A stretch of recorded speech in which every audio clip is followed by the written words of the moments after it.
Eduardo Oliveira, Roger Machado, enfim. Nomes de treinadores que são especulados no Fluminense para 2021. Na verdade, para 2021 não, né? Para a temporada 2021, melhor dizendo. Mas mais do que isso, Roger Machado, nome negado pela diretoria do Fluminense através do Twitter oficial. Vamos falar disso daqui, logo depois que você deixar o like aqui embaixo, se inscrever aqui no canal e passar no XBET, cujo link está no primeiro comentário. Vem aqui embaixo, clica, faz seu depósito. Hoje tem Fluminense Corinthians, jogo importante, Corinthians e Fluminense, na verdade, jogo de times que fazem gols, mas sem atacar tanto. Um jogo de difícil acertar resultado, mas enfim, um jogo com odds boas lá no 1xBet, lá no XBET. O link tá aqui embaixo, você clica e faz a sua aposta, faz o seu depósito. Vamos falar o seguinte. Primeiro assim, a gente fala da notícia, depois a gente cita os pontos, né? A notícia vem do portal Netflu, do Paulo Brito, de que Roger Machado é o plano A da diretoria para 2021 e de que o técnico atualmente do Sub-20, o Eduardo Oliveira, é um nome que também é estudado pela diretoria do Fluminense. Ainda na notícia do Netflu, diz que os nomes que ganharam forças foram esses dois, ganharam força, não são os nomes que já estão sendo contactados, que já teve ligaçãozinha para Roger Machado, não, mas são os nomes que a diretoria prefere. Porém, Roger Machado, ao ter feito contato, isso diz o Paulo Brito na matéria dele, ao Fluminense tentar fazer ali algum contato, ao que se dá, né? Tipo assim, o Netflu diz que não há muitos contatos, etc., que não é que o Fluminense já está tentando. Porém, ao mesmo tempo também diz que o Roger Machado teria o problema em relação a salários em dia. O treinador quer garantir salários em dia, o que dificulta o acerto. Ou seja, e a gente sabe que você tem uma coisa que o Fluminense não garante, é salários em dia. Outro ponto também é que Roger já disse que só volta a treinar quando tiver a disseminação da vacina, etc. E a gente sabe que Roger só pega trabalho no início, ficou 3 temporadas, né, ali ao longo do Bahia, seria bem difícil de assumir mesmo, e sem contar também que o salário de Roger, o patamar salarial dele, não é do patamar de Odair Hellmann, por exemplo, é acima. E outra opção estudada, ainda segundo a matéria do Paulo Brito, é o do técnico Eduardo Oliveira, do Sub-20. Vale destacar, no jogo de hoje contra o Corinthians, ele já vai ser o auxiliar de Ailton.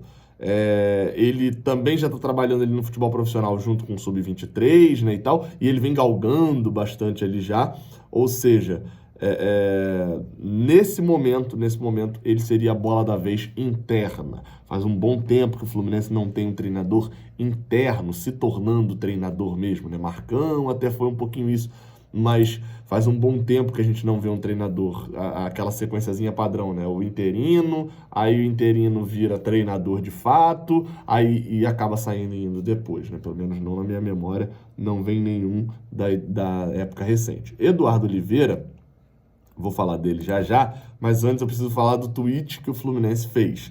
E eu não vou entrar no mérito aqui da confusão, da negação e etc., mas é importante falar também o lado do Fluminense, e dessa vez o lado do Fluminense foi algo público, né?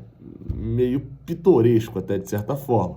O Fluminense, na sua rede social Twitter, colocou a seguinte mensagem, só a mensagem. Ao contrário do que afirma o blog Netflu, o Fluminense não tem qualquer interesse em outro técnico no momento. Só isso que diz. Eu só gostaria de destacar aqui, o Fluminense não tem qualquer interesse em outro técnico no momento. Só o primeiro ponto, diz muito sobre quem escreveu essa mensagem, fala blog Netflu, porque Netflu é um site, assim como às vezes, de vez em quando vem falar comigo, pô, e o seu blog? Eu não tenho um blog, eu não tenho um site, eu tenho um canal no YouTube, eu tenho uma empresa, isso tudo beleza. Agora blog e site dá a impressão de que é a galera que, sabe, tem uma piadinha, né? E aí, broto, qual blog? Qual é seu blog e tal? Dá a impressão de que é alguém mais velho falando de assuntos e tentando usar gírias, não colou. Ou então tentando menosprezar, né? Como se ter um blog fosse algo ruim e tal. Conheço grandes jornalistas que têm blog, Flávio Rico, Cássio Zirpoli, enfim, grandes jornalistas que ainda trabalham com blog, né? Não vejo esse problema.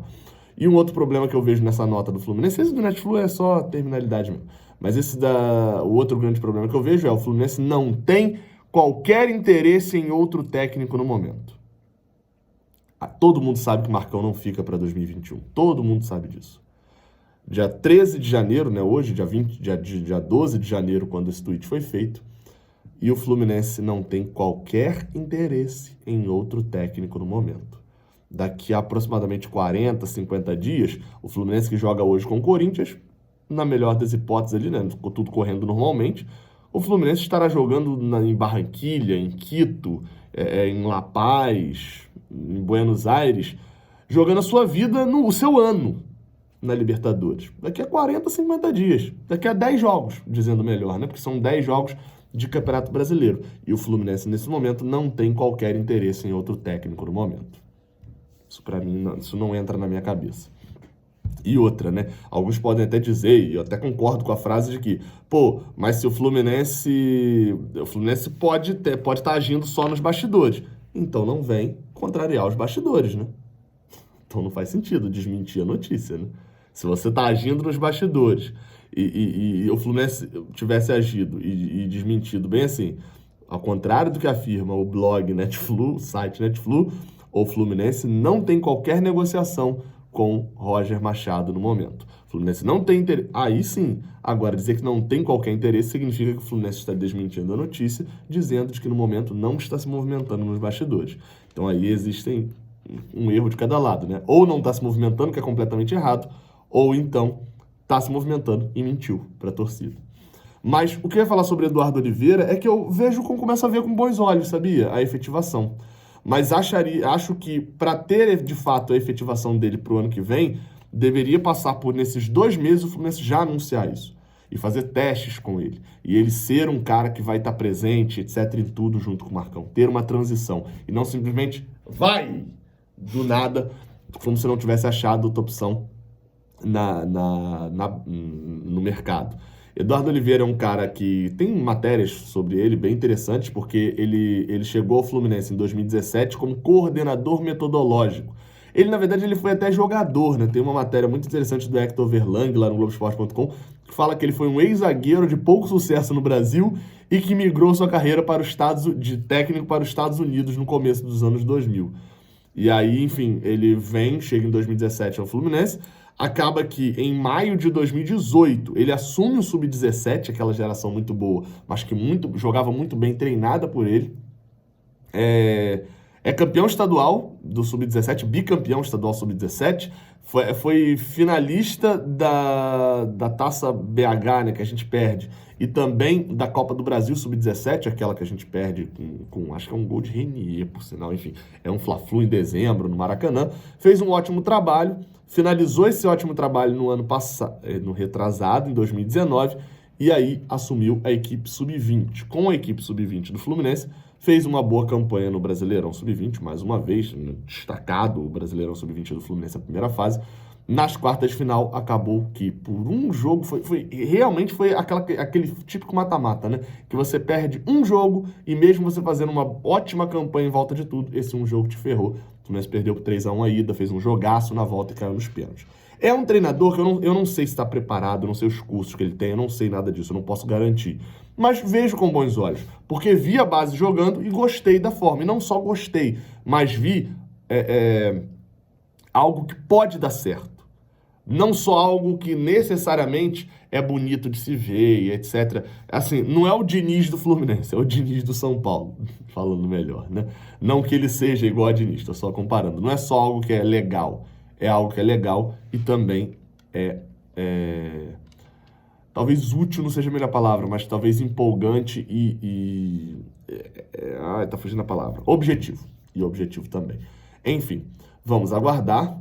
Se for para escolher entre os dois, ainda tem Lisca, né, que acabou de subir com o América Mineiro. Pode ser uma opção também. A gente precisa ouvir isso da própria gestão.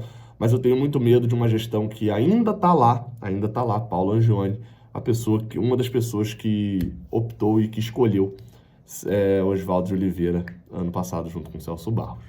Tenho medo. Saudações tricolores, que vem uma vitória hoje contra o Corinthians. Valeu.